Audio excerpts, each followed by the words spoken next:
The most important person in the whole wide world is you, and you hardly even know you. The most important person in the whole wide world is you. Come on, we'll show you. Let's find out more about the things you feel and do, 'cause you're the most important person in the world to you.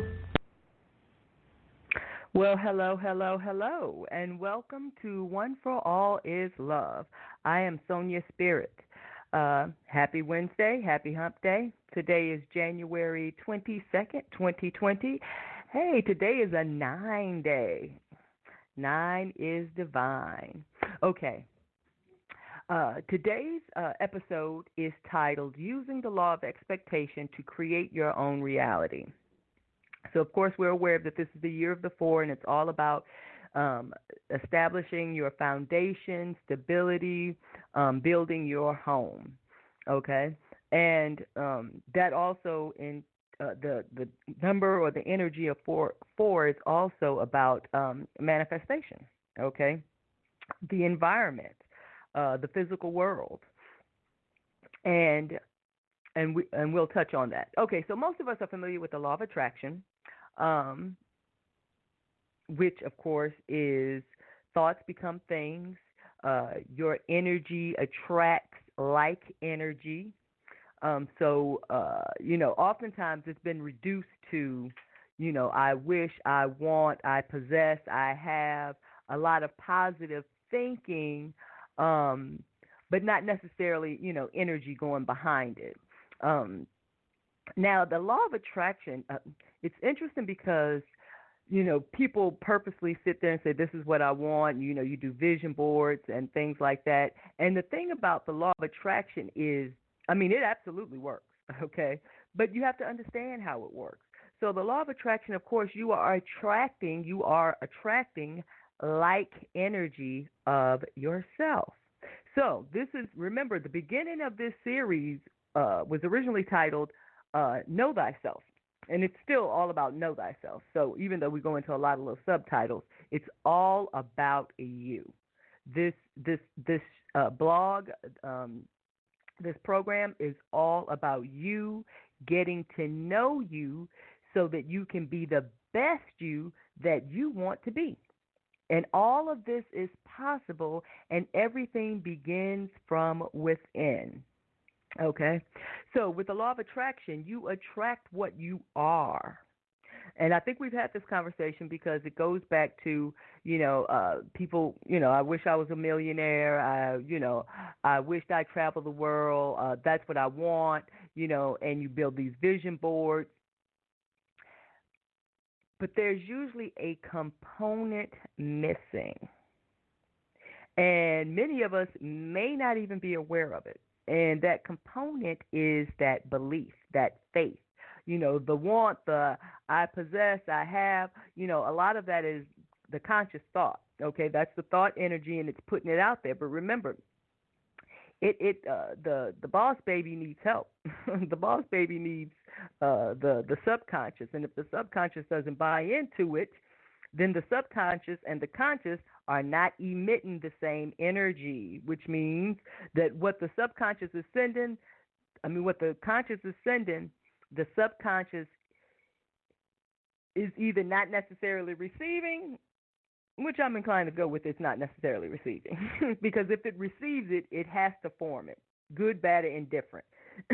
So it's not receiving it for whatever reason. And when I say it's not receiving it for whatever reason, generally there's a conflict. And we call that cognitive dissonance. What you think and how you feel don't agree.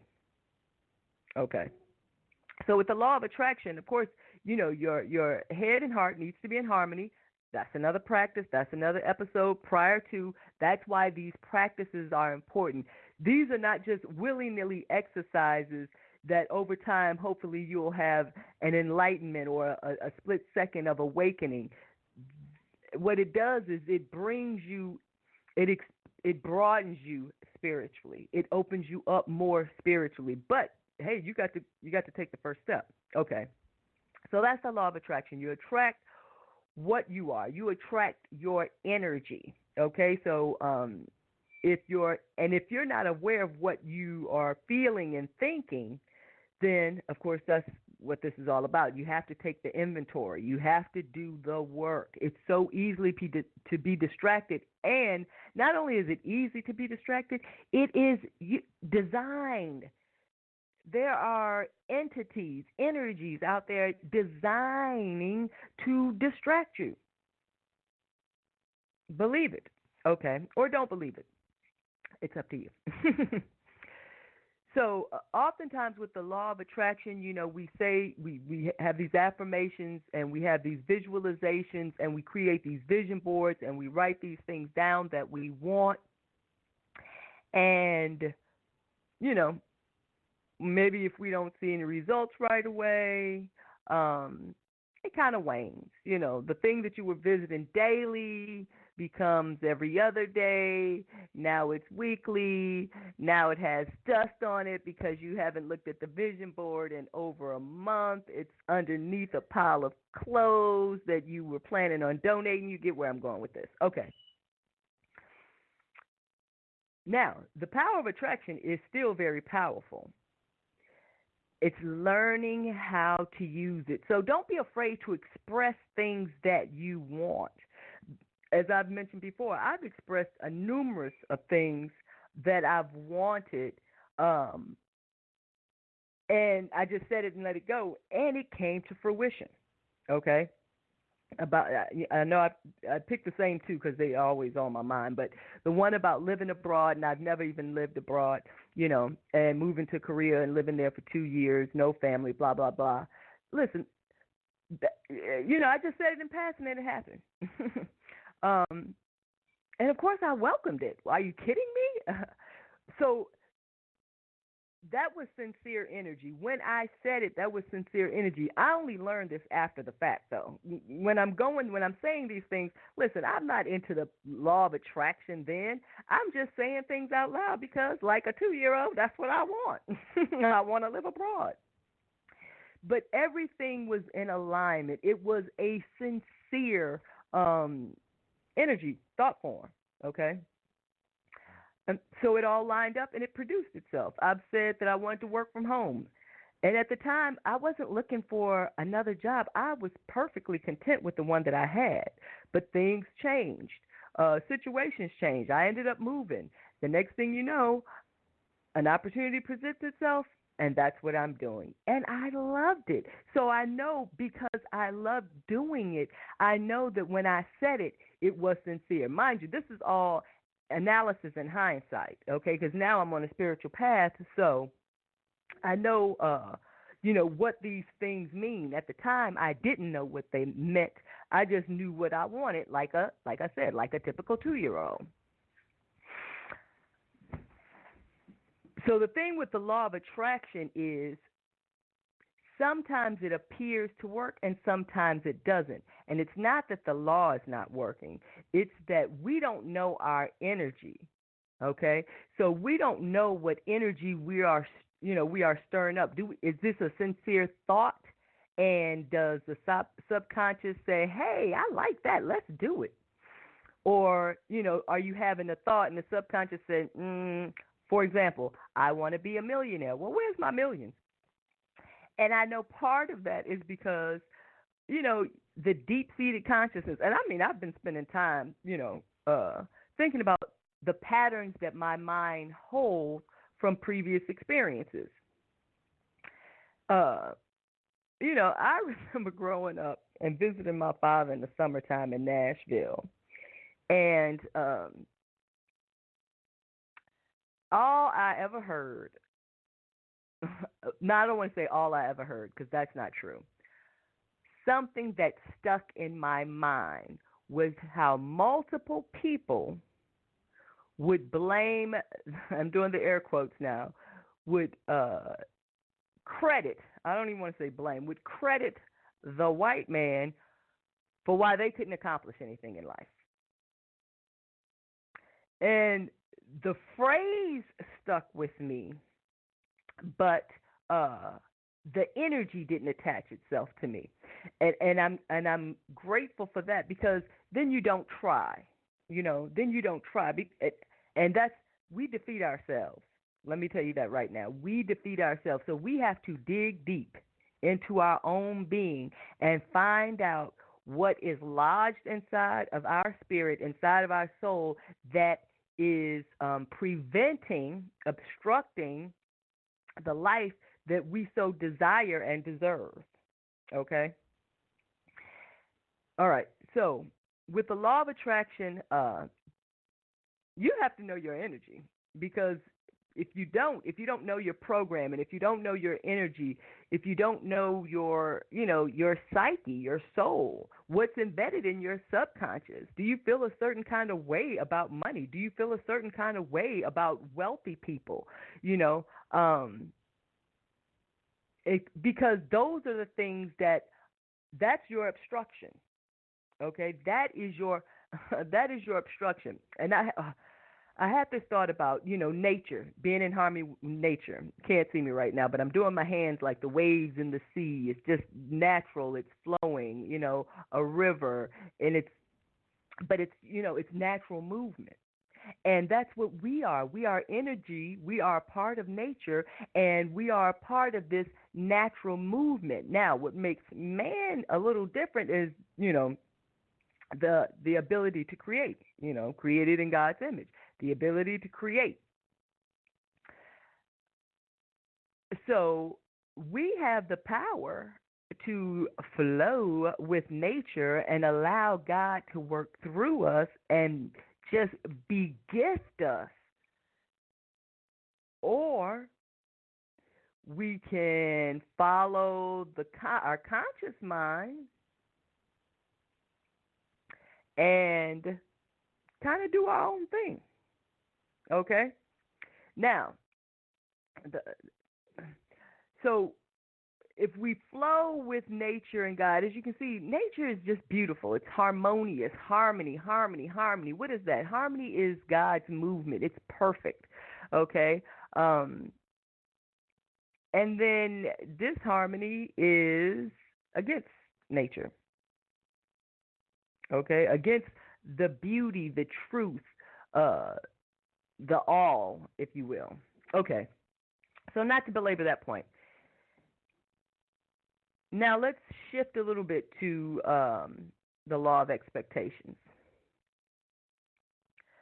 So the law of expectation is a little different. And the law of expectation is, let me see. Let me read this to you, and it'll probably sum it up even better. So here's a parable about the law of expectation. It's called the baby carriage parable, and it's not something I made up. I've read it. So essentially the parable is about two childless couples who seek the aid of a miracle-working wise man. The sage prays for both couples to conceive, yet only one couple does. The reason: the couple with the newborn bought a baby carriage in the expectation that the prayer would be answered.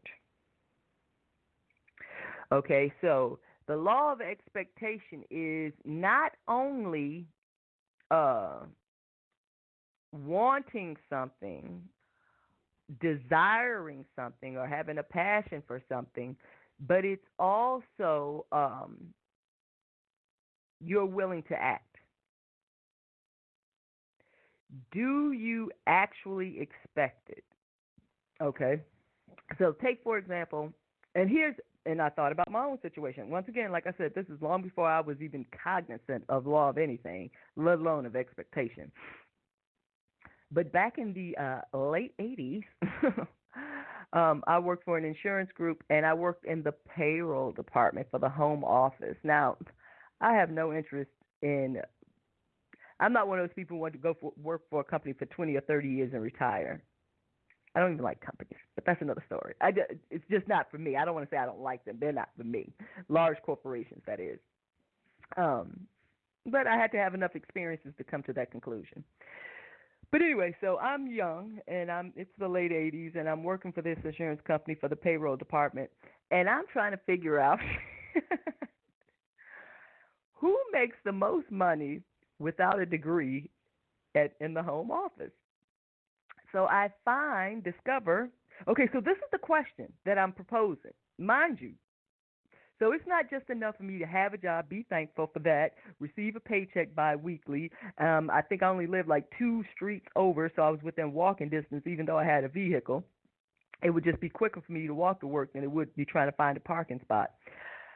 Okay, so that's not enough for me, and that's okay, because your situation should not be enough for you either, okay? So I wanted more. Now, I don't know that about the law of expectation. So I discover, because I asked the question, and we'll talk about that some more. Questions are so very important, because what do questions do? When you ask a question out loud, or it don't even have to be out loud. You can ask it internally. It's all good, because you're talking to the same source. You are speaking to the universe. You are speaking to God, whether you move your lips or not. So when you ask a question, and I remember my instructor always telling me it's not the answer, it is the question that you seek. And I realize the question puts in motion for the universe to answer. If I ask a question, and it's especially if it's just me and the universe, because the universe is in me and I'm in the universe. So if it's just us two and no other human consciousness are around, okay, the universe knows hey, we're chatting over here. So when I ask the question, who in this company, which position in this company makes the most money without a degree? Because at the time I didn't have one. I think I had just left college like after a year and a half, but that's another story. So, of course, I got a response. The response was computer programming. So at the insurance company, this was the home office insurance company. Of course, at the time, Hartford was the insurance capital. Name still may be referred to it, even though I think Dallas has more insurance companies, but that's a side story. Anyway, so this particular insurance company had their own computer programming development department. So there was a training program. It was all in-house. All you had to do was take this test. If you passed this assessment test, and of course, if you were in good standing with your department and blah, blah, blah, blah, blah, blah, then you were in. I was like, okay. So I found out when the next training program was going to start. And I think it was like really sudden, like maybe within a month or two. But from what I gathered, they did it twice. I discovered that they did it twice a year. They had the training program either once a year or twice a year, depending on their needs. So what did I do? Well, I realized, I'm not going to just go from working in payroll, and that's another story too, but just going from there to computer programming, Now, because most people who did get into the program did have degrees, but remember, it wasn't a requirement. So I ended up enrolling in one of those business, courses where you can learn computer programming, blah, blah, blah, and, in like 6 months or whatever. And, you go every night for like Monday through Thursday, and it's like 3 hours a night or whatever, or 3 nights a week, whatever. But in 3 months, you should be a programmer. So I enrolled in one of those. And by the time I think it was like a year's program or 9 months program, something like that. But anyway, by the time the next open enrollment for the company's training program for computer programmers rolled around, of course, I took the test. I was in good standing with my company. And because I had taken the initiative of enrolling in this course, that weighed heavily in my favor, whereas not having a degree weighed heavily against me. So they negated each other pretty much. Now, as I'm, researching the law of expectation, hey, the universe tells me, you've been doing this all along. You just didn't have a name for it. By me enrolling in the course, probably even before then when I asked the question and then the answer presented itself and I liked the answer. Okay, computer programming. Did I know anything about computer programming? Not a lick. But who cares? I always felt like I could do anything I wanted to do anyway. That I don't know where it came from, but I'm grateful for it. So I've always been that type of person. Remember, I'm a Gemini, so my biggest, my greatest challenge is staying focused, which is another. We'll touch on that a little later on too. But that is imperative. Okay. Remember, what works for you also works against you. Okay. So by enrolling in the class, I'm setting the expectation I'm going to get hired. Not only am I going to get hired as a programmer, I'm going to get into this training program because that's what I wanted. That was the objective. That was the purpose for taking the course. I'm going to get into this training program. I'm going to get this. I'm going to learn how to program. I'm going to get this experience with the company, and then I can do anything. I can go anywhere. Being a computer programmer is not like, and I'm not knocking anyone, but it's not like working at, the dry cleaners at the corner. You can be you can work at the dry cleaners anywhere too. But you can be a computer programmer anywhere in the world, if you know their languages or if you're willing to learn them. So the law of expectation, I've provided two examples, is, of course, you behave, you begin to act, your actions support the thing you desire, the thing you wish to attract, or the thing you wish to experience. That's how it works. So, another example is, if you, like when people start saving for a house. The law of expectation. They're setting money aside because they intend to purchase a house. They expect to purchase a house. Now, will it be smooth? And this goes for anyone. I'm not just talking about people with great credit or great jobs. Listen, there are so many programs out there. If you wanted to own a house, you can. Or if you wanted to own your own residence, whether it's a townhouse or a condo, whatever it is, you can. You can do anything you wish to do. You have to know that you can do it. So what you do with the law of expectation is you begin preparing for the thing that you wish to receive, that you will receive. Not even wish, because when you start, you're setting the stage. You're setting the expectation. We talk about expectations all the time with other people and behavior. And in communication, we talk about setting the expectation. Communicate, what you expect from someone. So you set the expectation. So you minimize disappointment. Disappointment and anger and frustration, all of those emotions surface when our expectation isn't met. Okay, so expectation is very powerful, okay?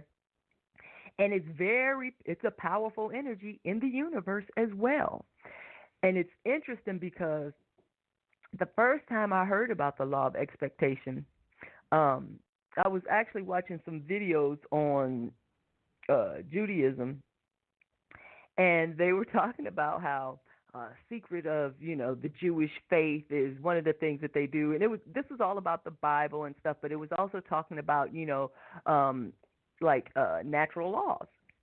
And it was like, one secret that the Jews exercise are aware of and exercise it often is, and they didn't even refer to it as the law of expectation. They just said, whatever it is that you want, wish, or, will to come to pass, you begin preparing for it. And that's what the law of expectation is. You are preparing for the thing that you desire or the experience that you desire, whether it is a job, whether it's money, whether it's a baby, whether it's a loving relationship, whether it's world travel, whether it's spiritual enlightenment, whether, whatever it is, whatever your heart desires. You can use the law of expectation to start moving in the right direction. Don't complain about the current job that you have. Don't complain about the lousy marriage that you may be in. Don't complain about any of these things, because all you're doing is manifesting more of the garbage you don't want. Anytime you spend any amount of your attention, and let me be crystal clear, your commodity is your attention. And if you don't know that by now, listen, that's why there are thousands, millions, billions of distractions, from television to radio to events to activities to people. Things are always trying to distract you.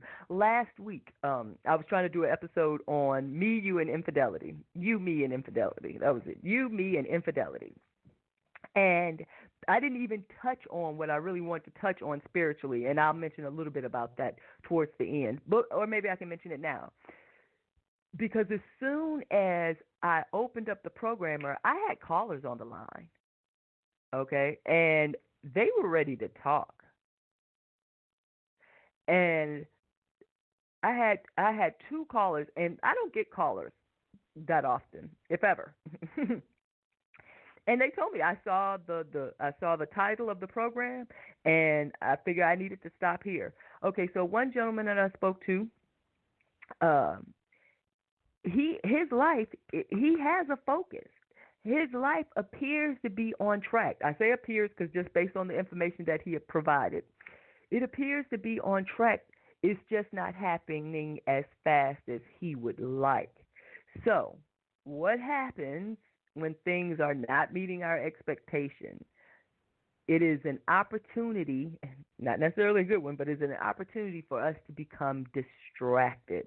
So, of course, he was mentioning someone that he had once dated prior to him being married, and this person has kind of gravitated back into his life again. And, you know, from just the way he sounds, I take it she's a very beautiful woman. There's definitely, you know, some chemistry there. But from a spiritual standpoint, you have a focus. You know what you want to do. It is part of your larger plan, which incorporates having a family. And if you continue to entertain thoughts of this woman, it will derail your plan, the plan that he has set for himself. Okay? So we did speak on focus, and we did speak on not being distracted.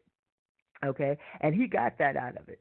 And I wish him well. Hopefully he'll make the right decisions for him. And that's only between him and his higher self. The second caller was a young lady who was married to a I don't know if he's habitual or serial or womanizer, but it sounds like he's had more than one affair. And I guess he has some other issues.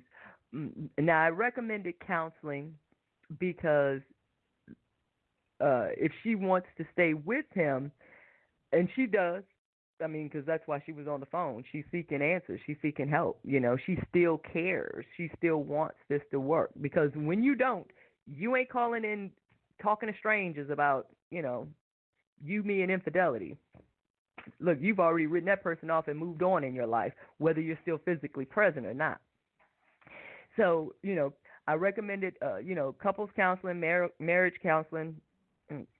If you have young children, family counseling, because infidelity, men, women, you're not just cheating on your spouse. You're cheating on your whole family. And then you act like you're shocked and amazed that your partner is pissed and your whole life is changed upside down, and now you only get to see your kids every other weekend, and she wants money for her pain, or he wants money for his pain, because it works both ways. No, you're not cheating on your spouse. You are cheating on your family. And if you're prepared to jeopardize the loving relationship and the bonds that you have with your children as well as your spouse, hey. But the purpose of counseling is everyone who's involved.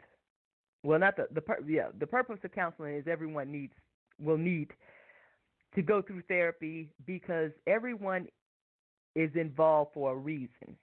That's where I was going. It serves a purpose in their life, okay? That includes the person who is doing the cheating. That includes the person who is being cheated on. And if there are children involved and they happen to get caught up into it, then it is part of their experience as well, okay? And every experience offers a growth opportunity, okay? So, and what I mentioned to the young lady was be open and receptive to whatever the counselor, may say about areas in which she needs to improve on. And she's like, I don't understand. I was like, well, you're having this experience also. And I'm not saying that you are enabling him, her husband, but there is some energies that she's attracted to, and I'm gathering these are unhealthy because who wants to have this experience if they can help it? So there are things that she probably needs to work on that she's not even cognizant of.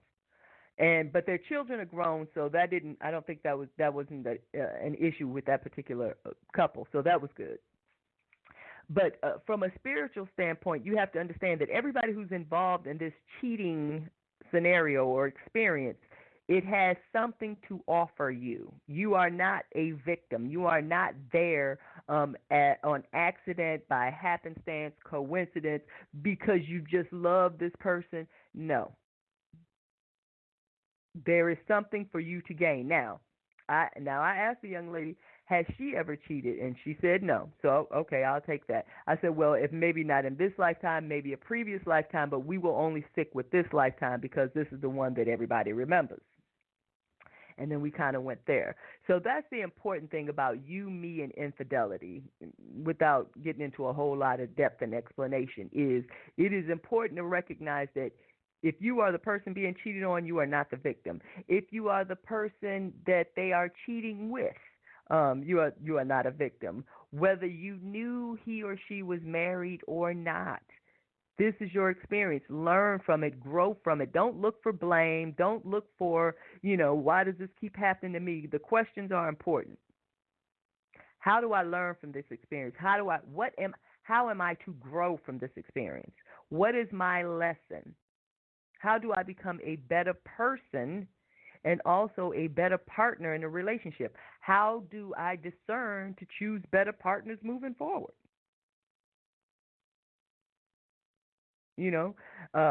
What wisdom am I missing to attract the best partner for me, a good fit for me, my spirit? Okay. So those are the things that we have to take into consideration. And, okay, so that was the piece on infidelity, and I was going somewhere with that, and I knew this was going to happen. I got sidetracked. Okay. But I mentioned how the questions are important. The questions are important. Okay, so now let's go back to the law of expectation. So both of them, attraction and expectation, both of them involve, well, attraction, it says it involves a belief, okay?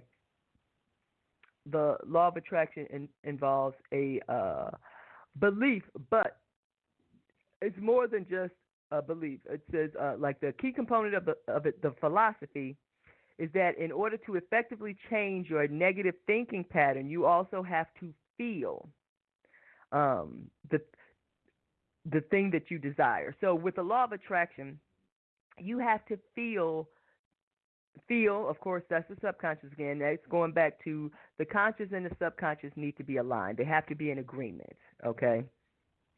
So you have to feel, because that's what you are going to attract, is what you feel. Your subconscious is the one doing the attracting. The conscious does the emitting. Okay? Because the subconscious receives. It receives and it transforms. That's what it does. So it receives and then it transforms that energy into a new something else. Like a man and a woman had a little baby. Okay. So the transformation process, like, the man emits his sperm, the female, the egg receives the sperm, and that sperm and egg is energy, and it transforms into a baby, a zygote, whatever you want to call it initially, but eventually, okay, so it's transforming in the female. Now, this is the law of gender, but this applies to everything that is created in the world of man, okay, and mankind, but in the world of man, because there's duality in man. So that's exactly what happens. So you have the male energy emitting, you have the female energy receiving and transforming. So actually with the female, you got 2 and 3 going. And then the fourth, which is the year of the 4, it is that physical manifestation of a baby when she gives birth after 9 months. Okay? So the baby was in the transformative stage while she was carrying it. And then it is physically manifested or birthed into the world physically, and that's the final stage, or stage 4, so to speak, manifestation. Okay. So with the law of attraction, as I mentioned, the thought and the feeling has to match, because the feeling is what's attracting here. Okay. Now, the law of attraction doesn't care if you're thinking positive or negative. So if you have negative thoughts in your subconscious and in your heart, you buy these products, then that's what you're going to manifest. That's what you will manifest. You will manifest these negative experiences or negative people or negative energy or a lot of mishaps, which brings us back to the movie Frequencies. When your energy is, I don't want to say off, because it's not off. It's producing what you give it. If you got a recipe, if somebody gives you a bag of seeds and it wasn't labeled and you planted them, you don't know what you're getting until it starts growing.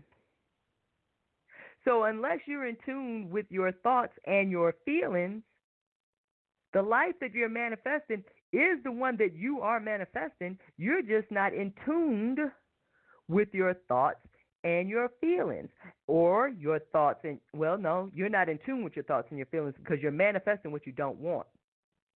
Now, when you don't manifest is when your thoughts and your feelings are not in agreement.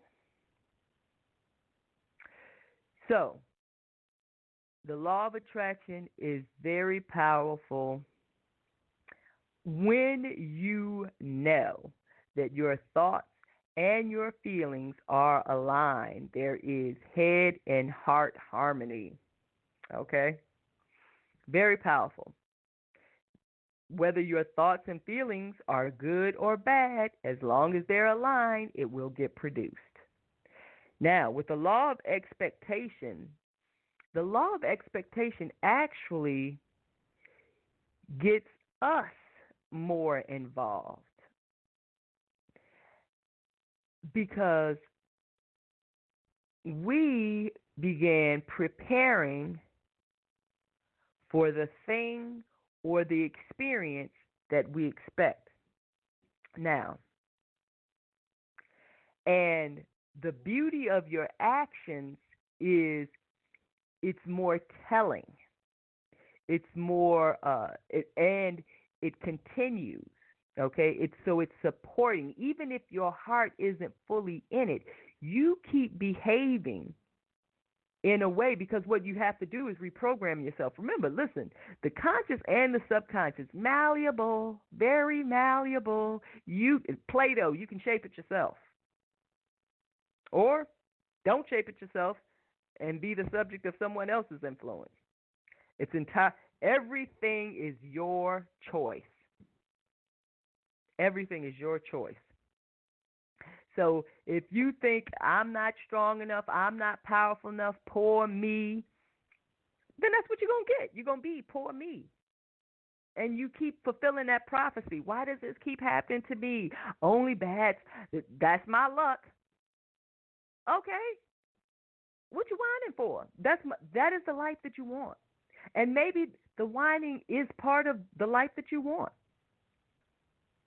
I remember the Flintstones. It was schlep rock. Wowsy, wowsy, woo, woo. If that is your demeanor, if that is your attitude, if that is your thought process, if those are your feelings, the ones that you carry in your heart, then you need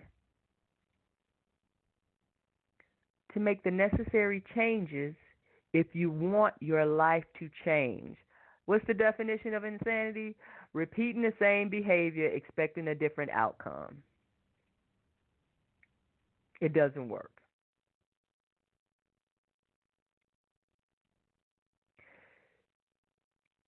So we talk, and all the things that we talked about before, like meditation, affirmations, prayer, sitting in solitude. Meditation is receiving, prayer is asking or sending out.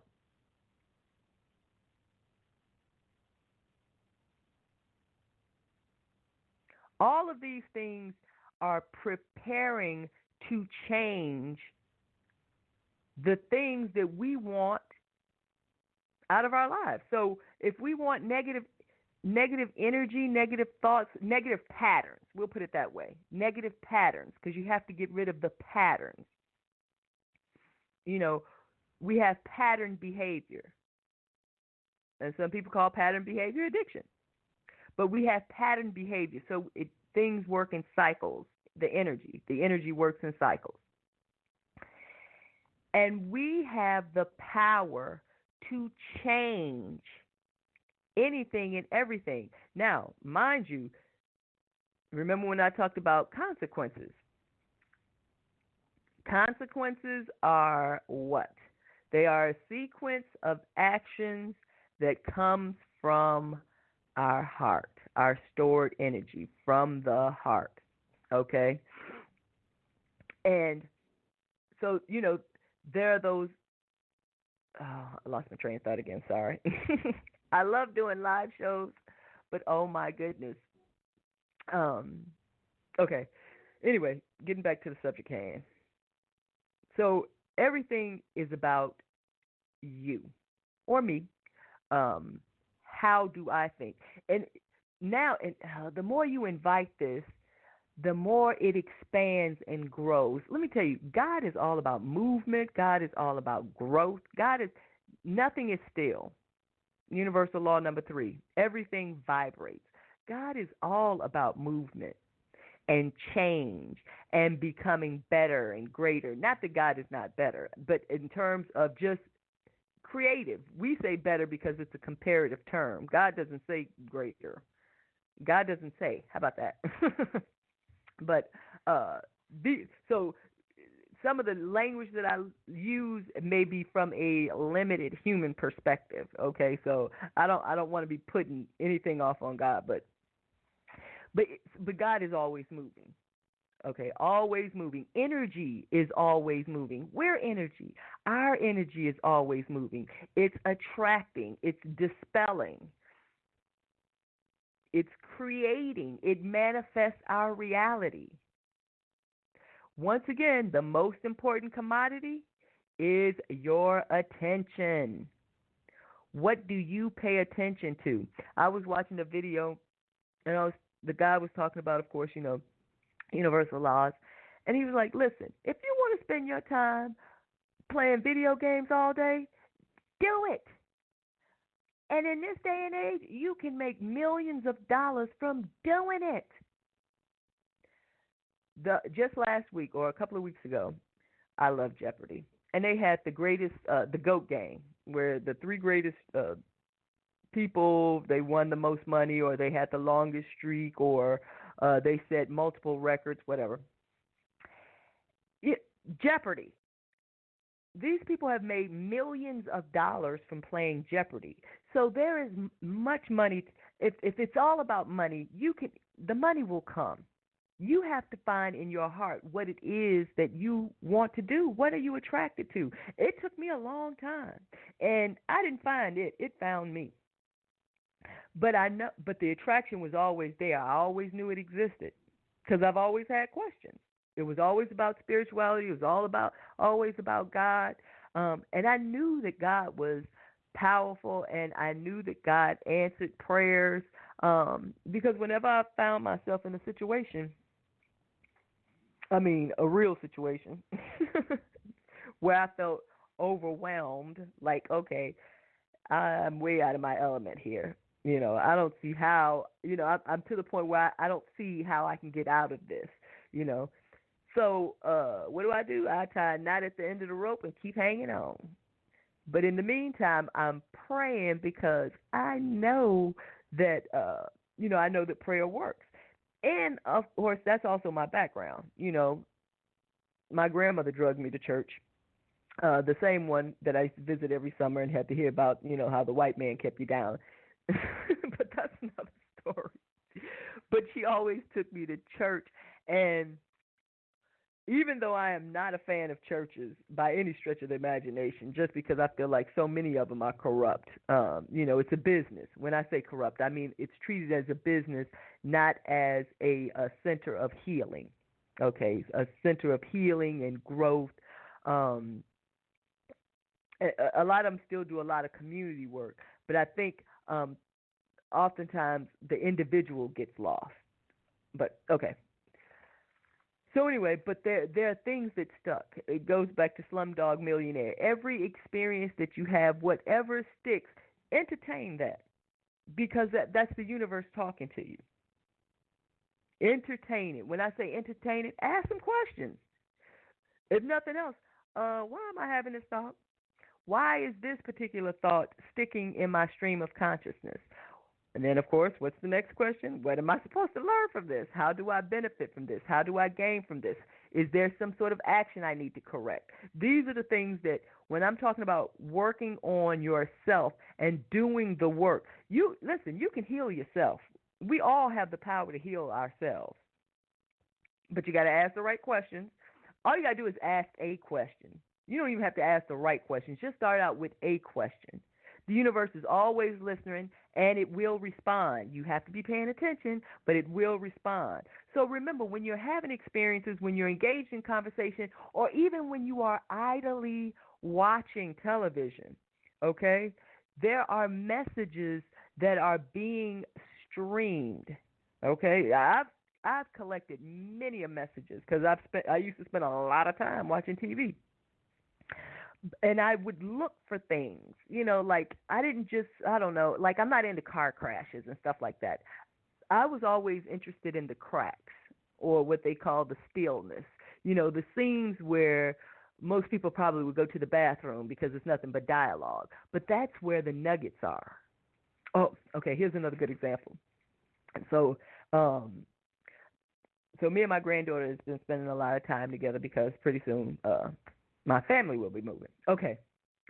So there's a particular movie that we like to watch. It's The Princess and the Frog. And there was something that was said in the movie. Now, mind you, if you're not familiar with it, it's the setting is New Orleans, and so they have this character called Shadow Man. He's into tarot and voodoo, and, so you hear a lot about that with, New Orleans putting roots on people, voodoo, hoodoo, blah, blah, blah. Okay. So the Shadow Man is trying to transform the servant into the prince and the prince into a frog. And then he's going to use the servant, who's now, transitioned into the prince, to marry this wealthy local's daughter. And then he will, stick a pin in the father's heart and kill him and then, benefit. So while he's doing his working his hoodoo voodoo on the prince and the prince's servant, manservant, towards the end, after the transformation has been made, now mind you, they're just singing. It's like a little song, and it's, are you ready? Blah, blah, blah, blah, blah. Well, at the very end, after the transformation has been made, it says, you got what you wanted, but you lost what you had. Now, I'm going to do some research on that because that one stuck. And it has a lot of meaning. And so I know in the context, it's about the spirit world. You know, I've mentioned that I've always been drawn to like magic and like when I was younger, witchcraft, because I was fascinated by Bewitched. But I would never like practice magic. Something about it, even though I was attracted to it, I would never dabble with it. Just because, like the little handful of books that I read when I was a teenager is, you know, you have to protect yourself because of, you know, dark energies or negative energies. I was like, listen, I don't even know what I'm doing. So the last thing I need to do is be possessed like, who was it? Not Carrie. The Exorcist. So, of course, fear prevented me from moving that direction. Now, that fear may have been, I don't know yet, you know, that fear could have been the protection for me. Listen, this is not for you, you know, feel this way and leave it alone. But, you know, but the spiritual aspect of it, because spirituality is magic. Magic is not evil. Magic is not evil by any stretch of imagination. Law of attraction, law of expectation, all of it is magic. Basically, your thoughts, your feelings, if they are in sync, will yield whatever it is that you want. You just have to get your energy aligned, get your mind right, get your heart right, and then get them in sync. And you can have anything that you want. Where do you focus your energy?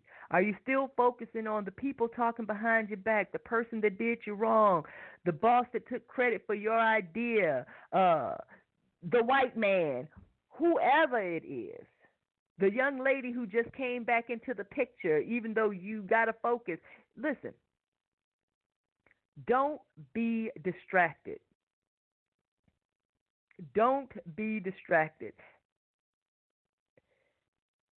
Attention is the number one commodity. Focus is what will yield us whatever we want. And when I say focus, that is the alignment. The heart and the head are aligned. They are focused. They are one. Focus is having a one-track mind. The one-track mind involves the heart. Everything is aligned. That's what focus is. It is the I. It's one. It's singular. All successful people have had focus. I'm not talking about people who inherited wealth. I'm talking about those who have gone out and made their own way. Focus. They don't allow other people to define them. And what do I mean by that? The white man that won't let you get ahead, that's allowing someone else to define you. Yeah, listen, don't get it twisted. I'm not naive. I was born in the 60s, but I wasn't raised in the 60s. However, I'm not ignorant to the past at all. People treat people, we condition, we train people how to treat us. Listen, and this, for all people of color who ever use the term the white man, whatever, for what held me down, held me back, won't let me get ahead, do not accept anyone else's definition of you. Listen, I don't care what they put in the news. I don't care how they always interview the worst people that they can find at every tragic event. It doesn't matter. Don't forget Reconstruction.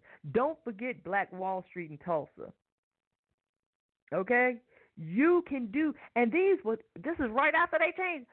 Reconstruction was right after they changed the law. There were senators. We had black senators. Listen, I'm only saying this not to further divide people, but just to let folks know you can do anything you want to do. Anything you want to do. You are not limited by other people. Now, does that mean everything is going to be smooth sailing? No. It's not. Everything is not going to be smooth sailing. But if you have focus, and if you have passion, it's even better because passion drives you. But if you have focus, you will not allow anyone to impede your path. And when you are spiritually centric and you have a focus, no one can stop you. No one can stop you. As a matter of fact, no one will even try, because what will happen is your energy, your Taurus field, your energy will attract more people to help your path. Whatever it is that you are trying to do, people will come into your life. That's why you have to be open and receptive. That's what love is all about. Listen, it's not being paranoid every time you meet someone or thinking the worst every time you meet someone. Oh, no, I don't want no help. That's okay. No, thank you. Listen, this like the story about the flood, and there was a flood, a hurricane, whatever. The guy was on his roof, and a boat came by, and the man said, can I, let me help you. Get in the boat. He said, no, he's waiting for God. And then, I don't know, a helicopter comes. And then the man says, no, he's waiting for God.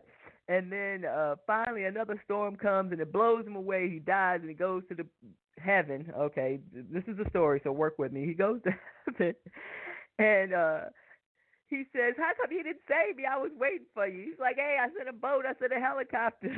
It's like, hey, I did what I was supposed to do. That's what it means to be open and receptive. The opportunities will come. People will present themselves. You have to be in tune. So this is going back to the flow of nature. You have to be in tune, and you have to be on the right path. Listen, but if you got a lot of bones in your closet, you got to work on your karma too, because going back to consequences with a sequence of events. If you have karmic debt that has not been repaid, then expect for it to unfold, okay? Or don't expect it. It's completely up to you. But definitely work on your law of expectation in terms of what it is that you want. Focus, buy the baby carriage. Enroll in the class, even though, listen, I enrolled in this class. It was never a thought that I wasn't going to get accepted. And let me tell you something. I didn't know anybody. They only accept like 25 people. There was over like 5,000 people just in the home office, that building. So, but I believed that I was going to get in. I knew I was going to get in. I don't know how I knew. But I went with the flow. It's like, hey, this is the path to take if that's what you want to do. And that's what I did. And one of my philosophies is going with the flow. Of course, some people call me fickle or whimsical or but what is it? It's more derogatory than that. Whimsical is my term. Fickle or skittish or, easily distracted. Now, going back to focus. When I do make up my mind to pursue something, I am focused. I am very focused. And one place, our time is almost up. Anyway, in business, I have used it over and over again with deadlines. When I have a deadline, for some reason, my inner mechanism, that's what my sweetie calls it, kicks in, and I know, okay, it's time to work on it, and I can get it done. And I always make my deadlines. So some people work better under pressure. That's what that means. They become more focused. And you can do the same. All right, ladies and gentlemen, fellow spirits, fellow healers, I enjoyed this conversation. Maybe next week we'll do one on Frequencies, the movie, because I do want to continue to talk about our energy, how we can control it, the benefits, how to use it, because this is what this is all about. Once we learn how to use our energy, then we can produce the life that we want without harm to anyone. Have a great week. Have a great weekend. I love you. Be blessed. Be creative. Think and feel the life that you want for yourself. Namaste.